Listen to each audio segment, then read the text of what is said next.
This is Cosmion. Point it at any question in the universe, and it will show you the answer, whether you can bear it or not. Tonight, for the first time, we pointed at all of them. One journey from before the first moment to the last event in history. This is the story of everything.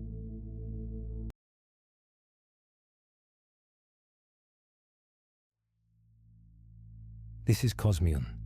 Point it at any question in the universe, and it will show you the answer, whether you can bear it or not. Tonight, we pointed at the question science was warned never to ask. What happened before the Big Bang? By the end of this, you will stand at the moment time itself was born, and you will learn why before might be the most dangerous word in all of physics. To get there, we have to do something impossible. We are going to run the universe backwards, play time in reverse, and the galaxies stop fleeing. They turn, and they begin to fall toward each other, 2 trillion of them, all rushing home. The sky grows hot. Long before the galaxies meet, the whole heavens begin to glow, because we are approaching the era when the universe itself was on fire. The stars dissolve. Every sun that ever burned unravels into glowing fog, because this far back, stars have not been born yet. 380,000 years from the beginning, we hit a wall of light. The universe is a blinding plasma, so dense that light itself is trapped inside it.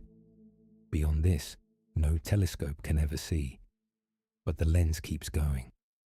3 minutes from the beginning, the entire universe is a nuclear furnace.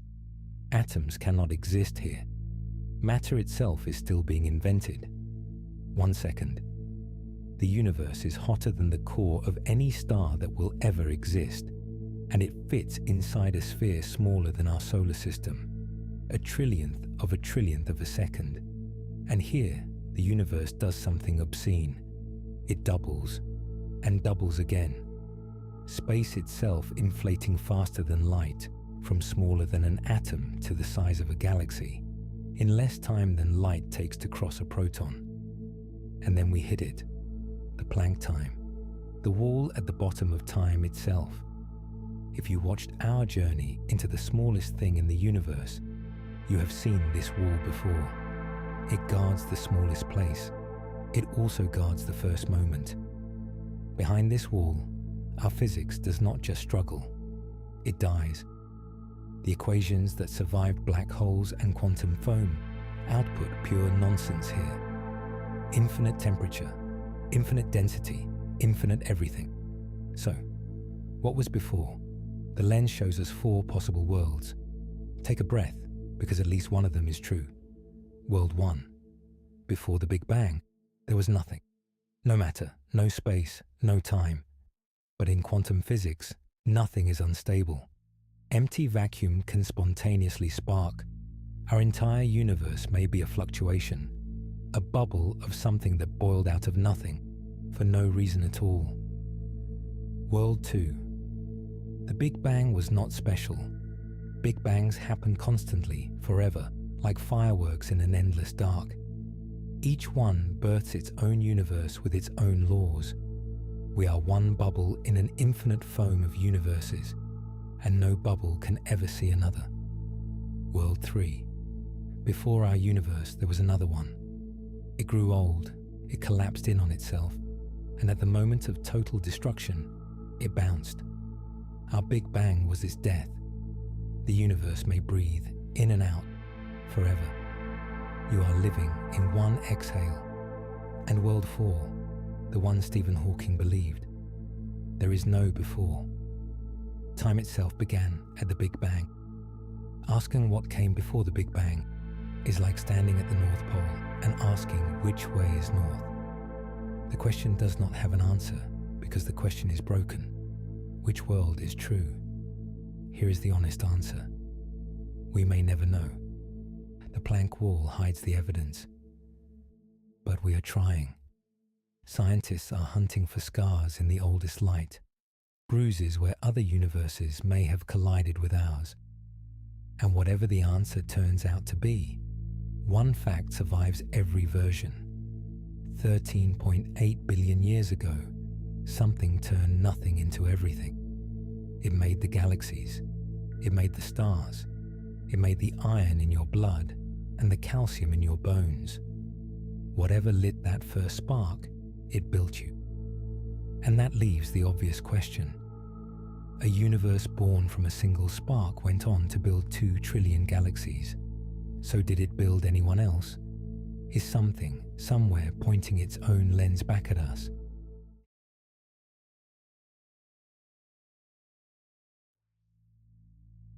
Look at your hand. It feels solid. It is not. What you are looking at is almost entirely empty space held together by forces you cannot see. And here is the part nobody tells you. You have never actually touched anything in your life. Not once. By the end of this, you will understand why. Because we are going down past the atoms themselves to a place so small that reality itself starts to break apart. Physicists call it the floor of the universe. So let's shrink and keep shrinking until there is nowhere left to go. First stop, a single cell in your skin, already invisible to your eye. Thousands of them would fit inside a single full stop. Inside it, coiled tighter than anything humans have ever built, is your DNA. 2 meters of it, folded into a space 1,000 times thinner than a hair. But this is still the giant world, because beneath the machinery of life lies the world of atoms. This is an atom, the building block of everything you have ever seen. A single drop of water holds more of them than there are stars in the observable universe. And here is where it gets strange. The atom is not a solid little ball. It is a ghost. If an atom were the size of a football stadium, its nucleus, the only real substance in it, would be a single fly sitting on the center spot. Everything else is emptiness. And that emptiness is you, your body, your home, the ground you are standing on. All of it is 99.9999% nothing. Which brings us back to your hand. When you press it against a table, the atoms never meet. They repel each other at a distance, like magnets pushed together. That feeling of solid, it is an illusion your brain invented. You have been hovering above everything you have ever held. But we are not done. We keep shrinking into the fly itself, into the nucleus. Inside it are protons and neutrons, 100,000 times smaller than the atom that carries them. And inside those we find quarks, the smallest pieces of matter ever discovered. Nothing is inside them. Nothing built them. Or so we thought. Because quarks are not the bottom. The ladder keeps going down into a place no microscope, no accelerator, no instrument we could ever build can follow. Keep shrinking, 1 trillion times smaller, then 1 trillion times smaller again, and you finally hit a wall. A place where the word smaller stops meaning anything at all. It is called the Planck length. It is so small the numbers give up. Take a single atom and inflate it to the size of the entire observable universe. On that scale, the Planck length would be about the height of a tree. And at that scale, physicists believe space itself may stop being smooth. It may come in pieces, pixels, as if reality has a resolution limit, like a screen you were never meant to look at this closely. Below the Planck length, physics simply ends. Distance means nothing. Time means nothing. Space churns into something called quantum foam, where the universe boils in and out of existence. Nobody knows what is truly down there. Nobody ever will. To see it, we would need a particle accelerator the size of a galaxy. The floor of the universe is real, and it is locked. So here is the thought to keep. You are a giant built from emptiness, standing between 2 infinities. Look up, and the universe never seems to end. Look down, and it ends at a door nobody can ever open.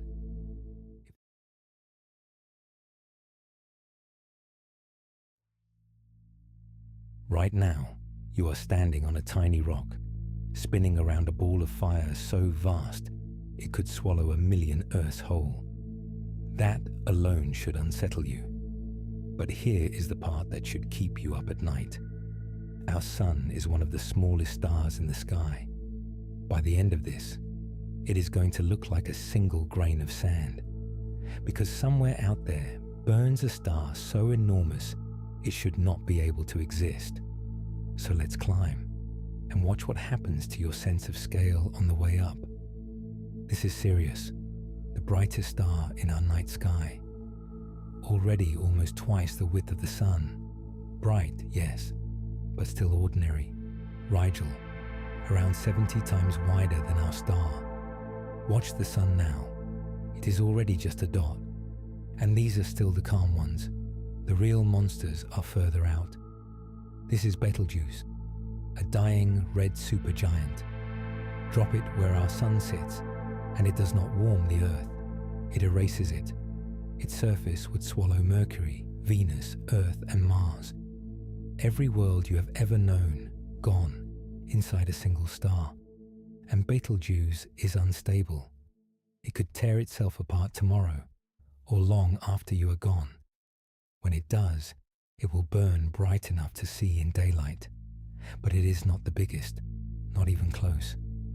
Antares, then VY Canis Majoris, so wide that a jet at full speed would need centuries just to circle it once. Your sense of scale is already breaking. Good, because there is one more, the king of them all. This is Stephenson, 2 to the 18. It is the largest star we have ever found, and around it, the numbers stop meaning anything. You could pour our entire sun into it, not 1,000 times, not 1,000,000 times, but close to 10 billion times over. Put it where our sun is, and its surface would stretch past Mercury, past Earth, past Jupiter, all the way out beyond Saturn. The whole inner solar system would simply be inside it. Light itself, the fastest thing that exists, crosses our sun in about 2 seconds. It would take almost 9 hours just to travel once around this star. And here is what should genuinely disturb you. A star this size should not be able to hold itself together. Our best physics can barely explain how it is there at all. It is burning through its fuel in a fury, bleeding into space, living fast and dying young. A giant like this lasts a single cosmic blink before it collapses and explodes. And remember this, Stephenson 2 till 18 is only the largest star we can see. Most of the universe is hidden from us. Somewhere in a galaxy we will never reach. Something even bigger may be burning right now, and we will never know. That is the truth about scale. Every time you think you have finally reached the edge of big, the universe is already waiting to make you feel small again.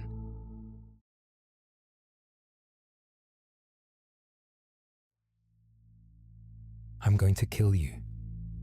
Right now. In the most violent way the universe has ever invented. I'm going to drop you into a black hole. And what happens on the way down doesn't just kill you. It breaks physics itself. Stay with me. Because the last 30 seconds of this fall are the strangest thing in all of science. Out here, floating in the dark, is the deadliest object that exists.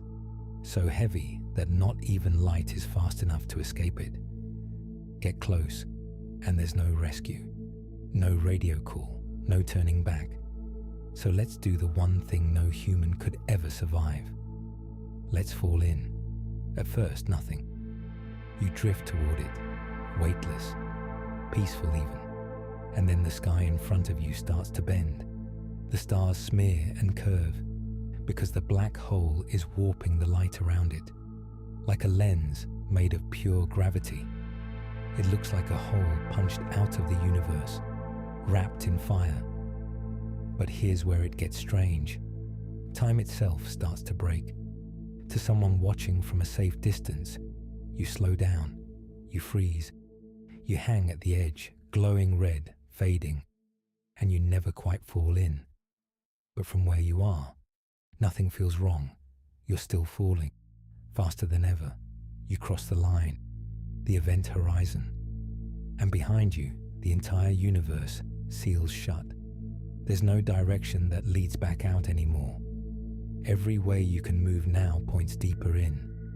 And then gravity does something it has never done to you before. It pulls harder on your feet than your head. So it stretches you, thinner and thinner and thinner, like a strand of spaghetti, a single thread of atoms pouring down toward a point where the laws of physics simply give up. They call it the singularity. And here's the part that should genuinely disturb you. Nobody knows what's there.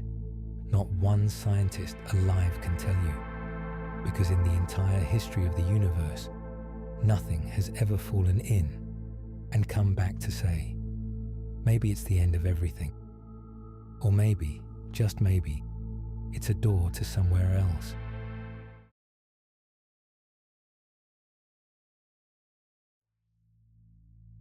There is one line of mathematics that can tell us whether anyone else is out there.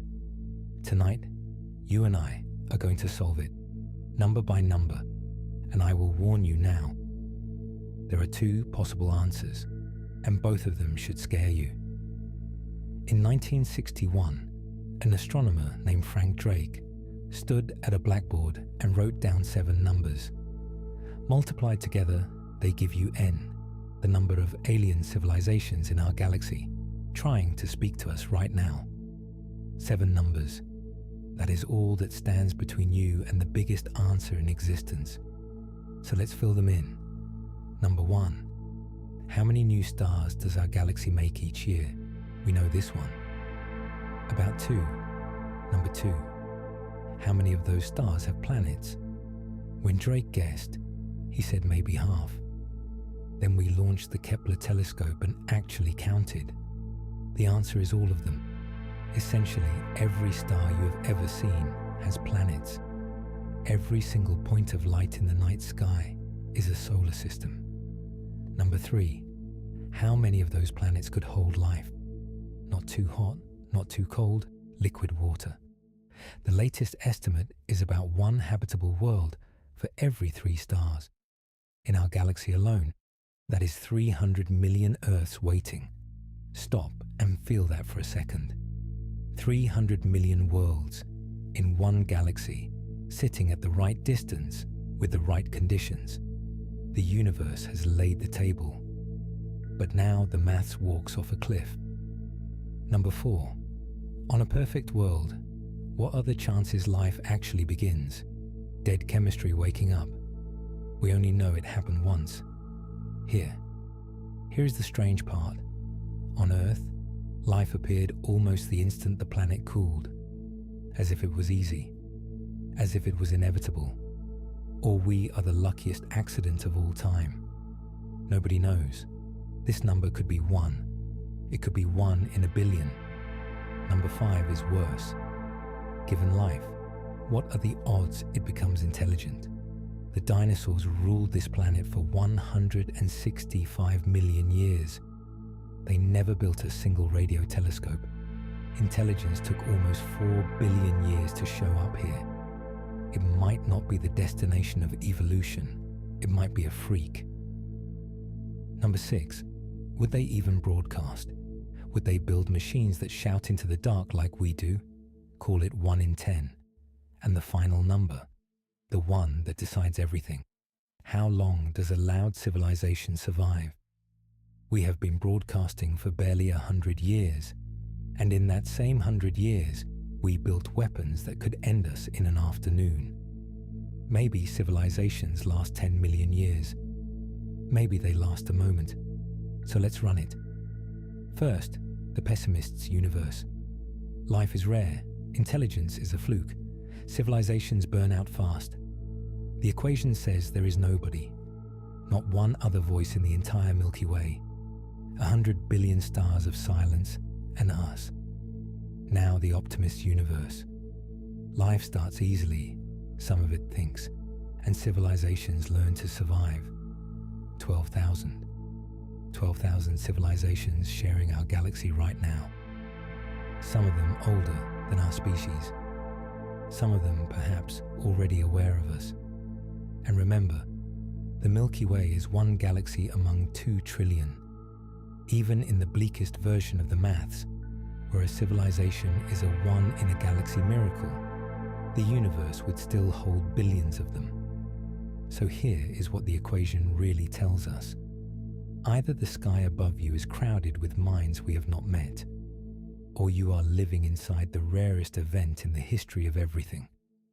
A universe of 2 trillion galaxies, where chemistry opened its eyes exactly once. But wait, if the math says they should be out there, in their thousands, then answer me this. Why is the sky silent? Why in 70 years of listening has nobody called? That question has a name, the Fermi paradox, and its most likely answer is the darkest idea in all of science.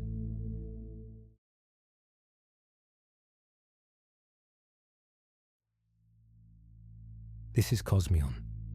Point it at any question in the universe, and it will show you the answer, whether you can bear it or not. Tonight, we point it at the silence, because the universe is quiet, and it should not be. In 1950, the physicist Enrico Fermi was at lunch when he asked 4 words that have haunted science ever since.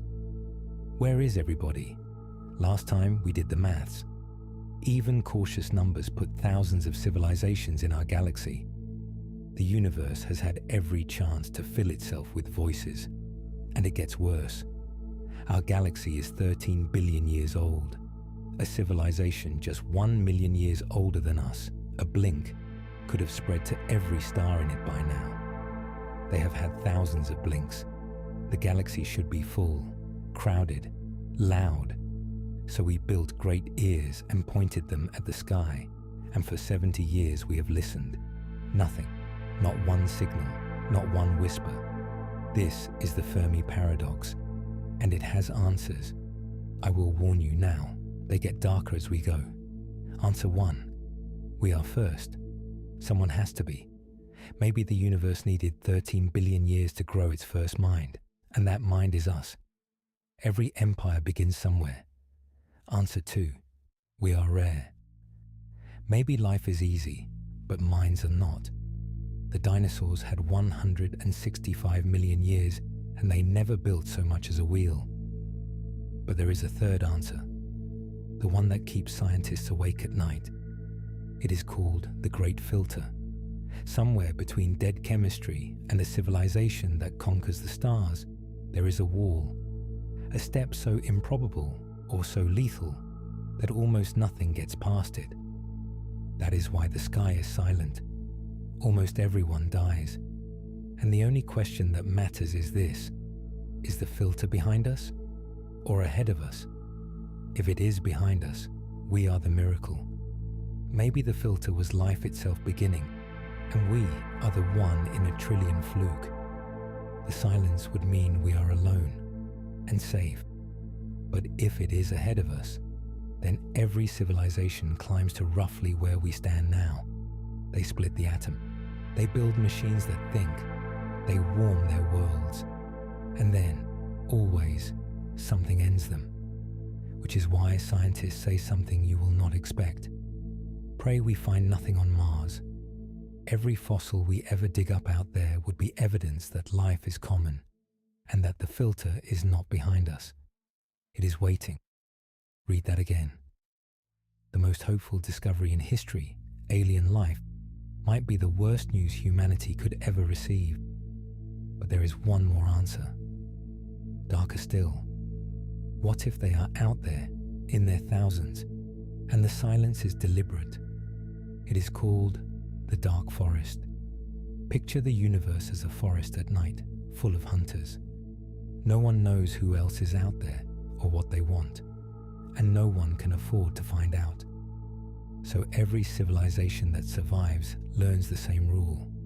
Stay silent, stay hidden, because the one that shouts gives away its position. And in a dark forest, whatever reveals itself is prey.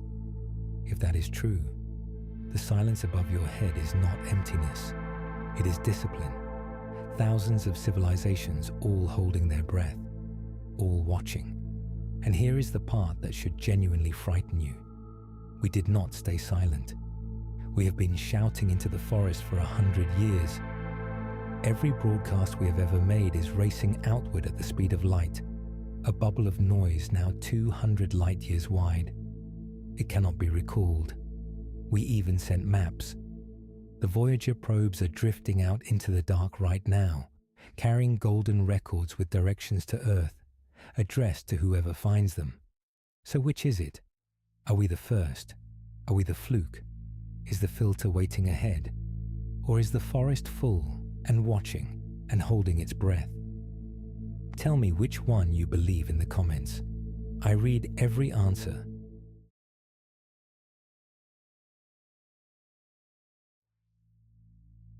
This is Cosmion. Point it at any question in the universe, and it will show you the answer, whether you can bear it or not. Tonight, we point it at the only certainty there is, the end, because everything you have ever seen is temporary. Before we begin, a warning and a promise. You are about to watch the last star die and the final event in the history of everything. But stay to the very end, because the lens has one last picture to show you. And it is not what you expect. It begins close to home. In 5 billion years, our sun swells into a red giant. It boils the oceans, swallows Mercury, then Venus, and then, most likely, the Earth. Everything that ever happened here ends in fire. The universe barely notices.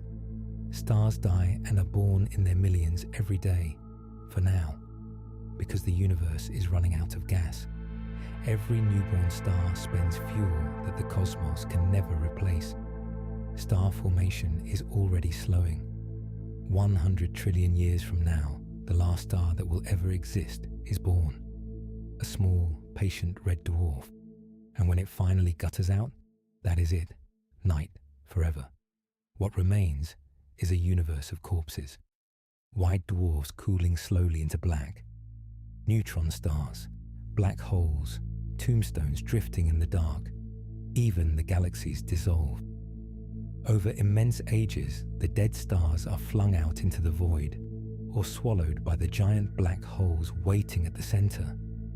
And then matter itself begins to fail. Many physicists believe that protons, the bricks inside every atom, eventually decay. Around 10 to the 40 years from now, matter simply dissolves.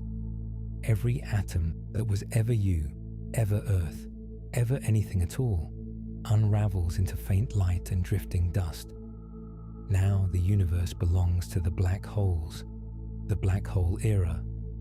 They reign in total darkness for a stretch of time so long that everything that came before, the entire 100 trillion years of starlight, is a rounding error.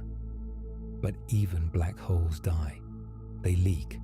Slowly, particle by particle, they evaporate into the dark. Stephen Hawking proved it on paper half a century ago. And around 10 to the 100 years, the last black hole in existence shrinks to nothing and vanishes in one final quiet flash of light. The last event in the history of the universe. After that, nothing. No light, no heat, no change.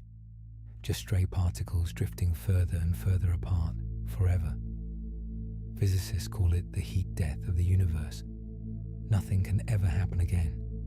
Time still passes, but with nothing left to change. What is time? The universe does not end with a bang. It ends with an eternity of perfect silence, unless it ends sooner. Dark energy could keep accelerating until it tears galaxies apart, then worlds, then atoms themselves. They call it the Big Rip. If it is real, the end arrives in as little as 20 billion years. Or gravity could win and drag everything back down into a single point, the Big Crunch. And if you watched our journey to before the Big Bang, you know what a crunch might become. A bounce, a brand new universe, born from the wreckage of ours. And then there is the ending that should keep you up tonight: vacuum decay. If empty space itself is not truly stable, then a bubble of true nothing could form anywhere at any moment and expand at the speed of light, rewriting the laws of physics as it goes. You would never see it coming. There is no warning, no light that outruns it. It could have already begun, somewhere out there, racing toward us right now. And that is not science fiction. That is a serious paper in modern physics. So that is the menu, the long dark, the rip, the crunch, or the bubble. Every road, given enough time, leads to the same place. Everything ends. But I promised you one more picture. So look through the lens, one last time, at where you are standing in this story. The universe is 13.8 billion years old, and the age of stars will last 100 trillion. Do the maths. The cosmos has lived less than 1% of its starlit life. This is not the twilight of the universe. This is the dawn. 92% of all the Earth-like worlds the universe will ever create have not been born yet. You are not late to the universe. You are one of the very first things it has ever managed to wake up.